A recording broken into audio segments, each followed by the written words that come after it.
La deuxième partie du TD Web numéro 9. Dans cette partie, on va couvrir l'état des contraintes. Et je vous recommande, en plus de cet exemple qu'on va voir, de revoir les trois exemples sur les poutres qu'on avait vus en classe. Et ça va être une bonne révision sur ce concept. Alors, on a notre premier exemple. Et on a une structure qui a une section rectangulaire qui doit résister aux charges montrées dans la figure, plus son poids propre de 0,417 kN. Okay, qu'est-ce que ça veut dire ce poids propre? C'est juste une charge distribuée, comme ça, de 0,417 kN. C'est comme une charge W. Car on a une charge concentrée de 12 et on a une charge distribuée de 0,417. Et dans ce type de problème où on nous demande de trouver l'état des contraintes, normalement ce qu'on va nous donner, c'est on va dire de trouver l'état des contraintes à divers points à une section spécifique sur la longueur de la poutre. Alors ici, il spécifie la section. Alors c'est à 100 mm de ce côté encastré. Alors ça, c'est la section. Alors à cause de ça, dans ce type de problème où on demande de trouver l'état des contraintes à une section spécifique, ce que vous devez faire, c'est trouver les réactions et ensuite faire une coupe au point où il vous demande de trouver l'état des contraintes. Alors, la première chose. Alors, avant de répondre à tous ces problèmes, on doit être capable de trouver ces réactions. Alors, je vous ai donné les réactions. Alors, essayez de résoudre ça. Vous devez être capable de trouver cette réaction. Ensuite, avec la méthode des coupes, ce qu'on va faire, c'est qu'on va faire une coupe au point où on veut trouver l'état des contraintes et on va trouver les forces internes. Alors, je peux soit choisir le côté qui est à la gauche ou le côté qui est à la droite. Alors je vais choisir le côté qui est à la gauche. Et ce que je vais faire, je vais mettre mes forces internes suivant notre convention. Alors on se souvient de notre convention pour V, N et M. Alors je vais mettre suivant ça parce que je suis de ce côté de la coupe. Alors je vais mettre la force N, la force V et mon moment interne NM. Alors si je fais la somme des forces en X est égale à 0, okay, je vais trouver dans ce cas que N est égal à 0, okay, parce que je n'ai pas une force axiale. Okay, mais il y a d'autres problèmes, vous pouvez voir les notes, il y avait un problème qu'on avait fait où on avait un N qui n'était pas égal à 0, donc ce n'est pas toujours le cas. Ensuite, si je fais la somme des forces en Y est égal à 0, je vais avoir 13. Et ici, ça c'est 100 mm. Alors si je veux trouver cette résultante, et ça va juste être, et ça on a dit, ça c'est 0,417 kN par mètre. Et ça c'est 0,1 mètre. Alors si je fais ça, je vais trouver 0,0417 kN. Donc c'est pas une grande charge concentrée, mais on devrait prendre ça en compte. Alors j'ai 13 moins 0,0417 kN moins V est égal à 0. Alors je vais trouver que V est égal à 12. Et je vais trouver que V est égal à 12,96 approximativement. Ok. Ensuite, si je prends la somme des moments de la section, ça positif, donc je vais avoir M, et ensuite je vais avoir plus 0,0417 multiplié par 0,1 sur 2. Ensuite, j'ai moins 13 multiplié par 0,1. Et ensuite, j'ai mon moment de 31,3. Et dans ce cas, ça c'est plus 31,3. Et tout ça, ça devrait être égal à 0. Et si vous faites ça, vous allez trouver que le M est égal à moins 30 kN mètre. Alors si on fait notre sommaire, on a trouvé que N est égal à 0. On a trouvé que V est égal à plus 12,96 kN. Et on a trouvé que notre M est égal à moins 30 kN mètre. Alors c'est important d'utiliser les bons signes et aussi d'utiliser les bonnes unités. Donc ça c'est la première chose. Ensuite, Alors, si vous avez fait le diagramme VM, okay, vous pouvez lire ces valeurs ici et ici. Ensuite, pour l'état des contraintes, on va répondre à toutes les questions. Alors, si on commence avec le point A, donc, encore une fois, je vais mettre mon sommaire des forces internes. Alors, N est égal à 0, V est égal à plus 12,96 kN et M est égal à moins 30 kN. Okay? Alors, si je commence avec les contraintes normales. Alors, les contraintes normales, il y a deux types. Okay? Il y a les types axiales. Donc, ça, c'est avec la formule N sur A. Et il y a aussi ceux qui sont dus à la flexion. Donc, ça, c'est moins M, Y sur IZ. Okay? Alors, dans ce cas, on a les deux types qui peuvent être dans ces types de poutres. Okay, alors si je commence avec les contraintes axiales, alors mon N dans ce problème est égal à 0. Alors cette valeur va être égale à 0. Pour la contrainte de cisaillement, contrainte normale due à la flexion, alors j'ai besoin de cette formule. Alors avant d'avancer, j'aurais dû trouver plusieurs propriétés. Alors premièrement, l'air. Je devrais trouver l'air. L'air dans ce problème est égal à 50 multiplié par 100, donc ça va être 5000 mm². Et le IZ, et on a une section comme ça, donc ça c'est 50, ça c'est 100. Alors le IZ, ça c'est 50 multiplié par 100 cube divisé par 12. Alors je vais trouver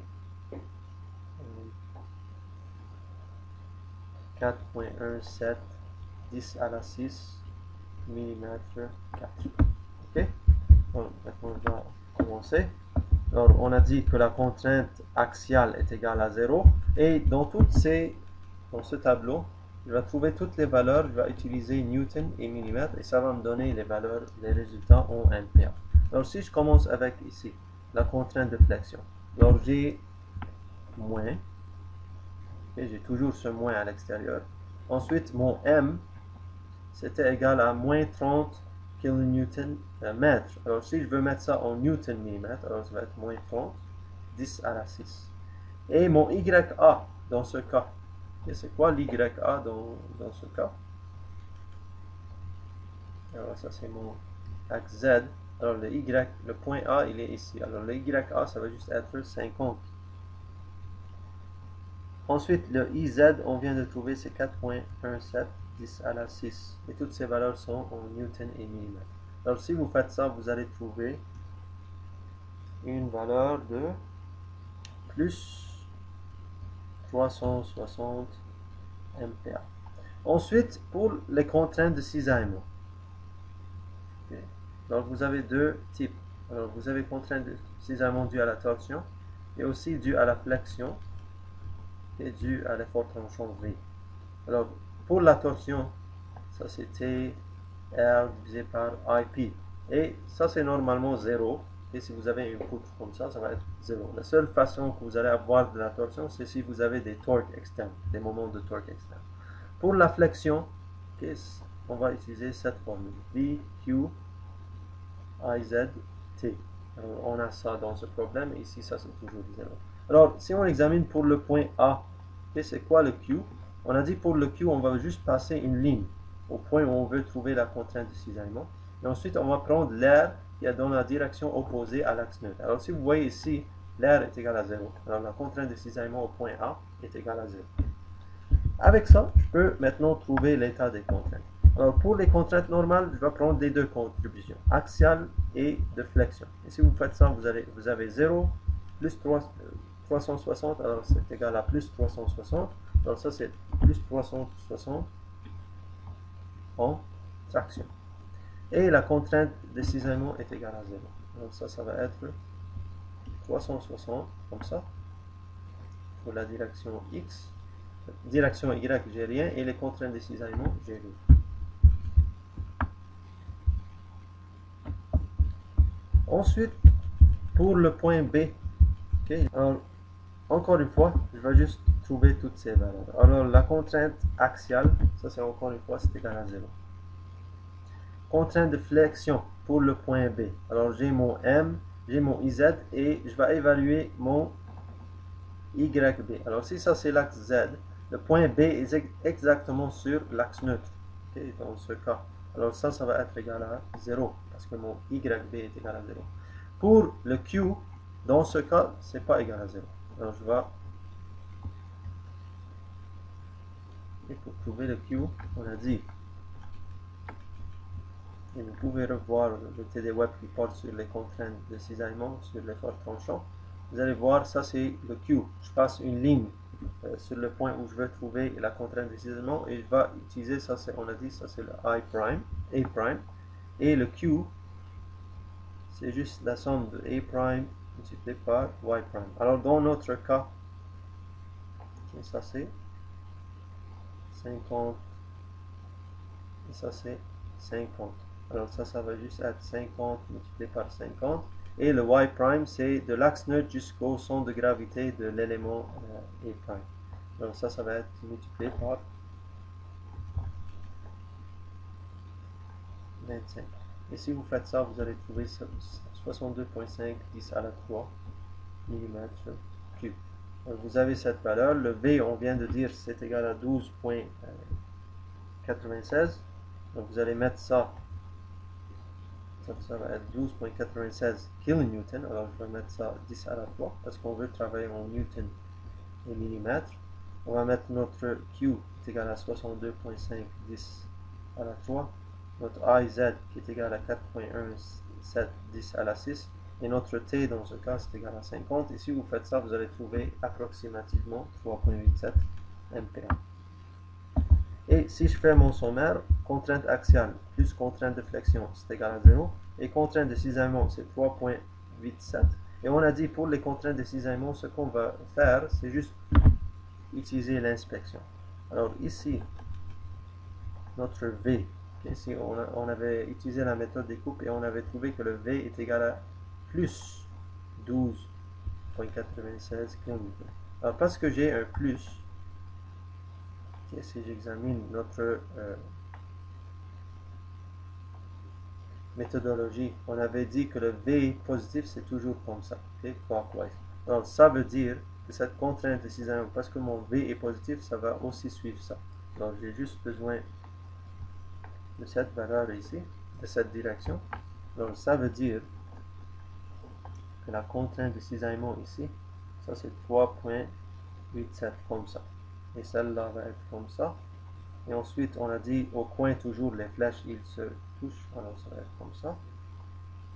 Et notre contrainte axiale est égale à 0. Alors j'ai pas de contrainte axiale. Alors ça c'est l'état de contrainte pour le point B. Finalement, pour le point C, alors je vais juste faire les mêmes types de calculs. Alors pour la contrainte axiale, c'est encore une fois, ça c'est égal à 0. Pour la contrainte de flexion, maintenant j'ai quelque chose. Alors ça c'est moins 30 10 à la 6. Bon.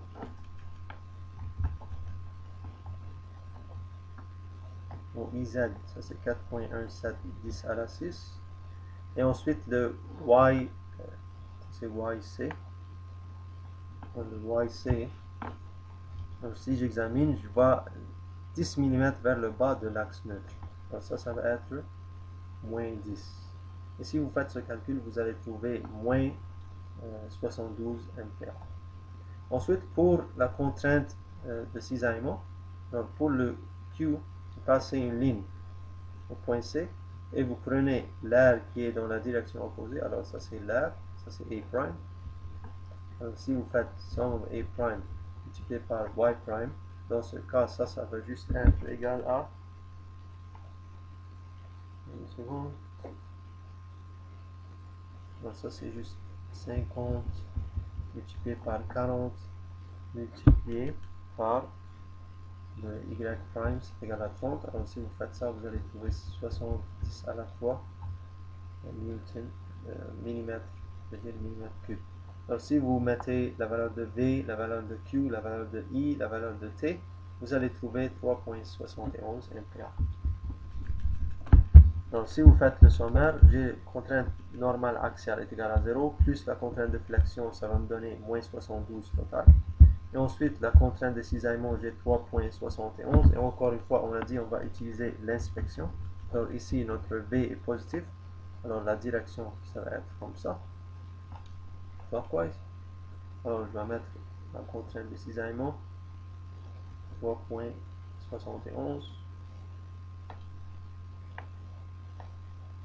Comme ça. Et la contrainte normale, on a trouvé c'est égal à 72, moins 72. Alors ça va être 72 comme ça. Alors la dernière partie nous demande de trouver pour le point C, de trouver les contraintes principales et leur orientation. Alors je vais utiliser la méthode MOD pour trouver ces valeurs. Alors première chose qu'on devrait faire, c'est de trouver le C. Alors ça c'est contrainte X plus contrainte Y divisé par 2. Alors si on examine notre état de contrainte, contrainte X c'est moins 72, contrainte Y c'est 0, et contrainte XY dans ce cas, si j'examine ce côté, alors on est sur le côté positif, et la direction est vers le bas, donc ça c'est négatif, alors ça va être égal à moins 3.71. Alors si vous faites ça, le C, ça c'est moins 72, moins 72, plus 0, alors ça va me donner moins 36. Si vous mettez toutes ces valeurs dans cette équation, vous allez trouver que le R est égal à moins, je veux dire plus 36.2 ampères. Alors les contraintes principales, premièrement, c'est quoi les contraintes principales? C'est très facile. Vous devez juste utiliser C plus R et C moins R. Alors C plus R, ça c'est juste moins 36 plus le R qui est égal à 36.2. Alors ça va me donner moins 0.2. Le C moins R, alors ça c'est moins 36, moins 36.2. Alors ça va me donner moins 72.2. Ok, alors ça c'est les contraintes principales. Si on me demande aussi de trouver les orientations, alors commencez toujours de faire ça parce que c'est très rapide. Si vous devez trouver les orientations, dans ce cas, vous devez dessiner le cercle de Moore. Si vous voulez dessiner ce cercle, vous avez besoin de plusieurs points. Premièrement, le centre, ça c'est juste à, on avait trouvé le C est égal à moins 36. Alors le centre, si ça c'est mon point 0, 0, donc ça va être mon centre. Okay, mon centre va être à moins 36, 0. Ensuite, j'ai mon point X plus et Y plus. Vous pouvez voir l'autre partie du TD Web pour savoir comment on trouve ça. Mais ça, c'est ce point X est ici. Et le point Y est ici. Okay, parce que ça, c'est clockwise comme ça. Ça, c'est counterclockwise. Alors, vous pouvez mettre ces points. Ensuite, vous tracez une ligne et vous pouvez dessiner votre cercle. Et maintenant, j'ai besoin de l'angle. Alors, on a dit pour trouver l'angle, ce que vous devez faire, c'est juste prendre votre ligne X, Y et faire une rotation jusqu'à ça coupe l'axe des contraintes normales. Alors, ça, c'est l'axe des contraintes normales. Alors, j'ai deux choix. Je peux choisir celui-ci ou cet angle ici. Et on a dit, qu'est-ce qu'on va choisir? Le plus petit des deux angles. Alors, je vais choisir cet angle. Et vous allez voir ici, ça c'est comme un triangle. Et ça c'est un triangle. Donc, vous devez juste utiliser la géométrie pour trouver cet angle. Alors, l'auteur ici, ça c'est 3.71. La distance, alors ça c'est à moins 36. Ce point, mon point X, ça c'est à moins 72. 3.71. Alors, cette valeur ici, ça c'est 3.71. Et ici, la distance, ici pour ce triangle, ça va juste être moins 72. La différence entre moins 72 et moins 36, alors cette distance, c'est 36. Et cet angle, ça c'est 2 thérapie.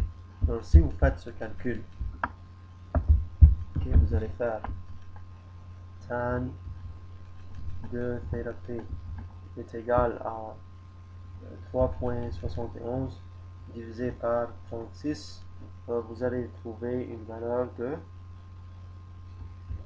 P de P est égal à 2.94 degrés. Et alors vous allez trouver que ce P de P est égal à 2.94 degrés.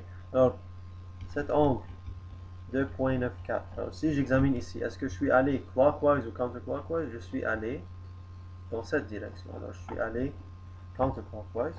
Et est-ce que ça correspond à P1 ou P2? Alors, je suis allé au point P2.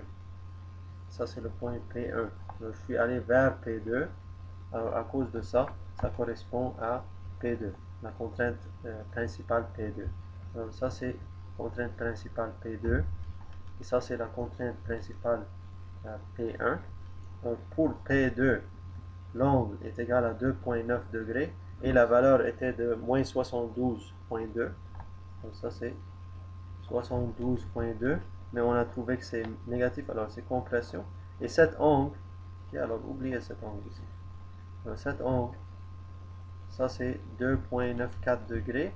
Et comme on a dit, c'est counterclockwise. Et ça, c'est pourquoi j'ai mis la contrainte 2 ici. Ça, c'est la contrainte P2. Et pour la contrainte P1, ça, c'est la contrainte P1 qui est égale à 0.2 MPa. Et c'est en traction, alors ça, c'est pourquoi j'ai montré les flèches comme ça. Alors ça, c'est comment on résout cette dernière partie de ce problème.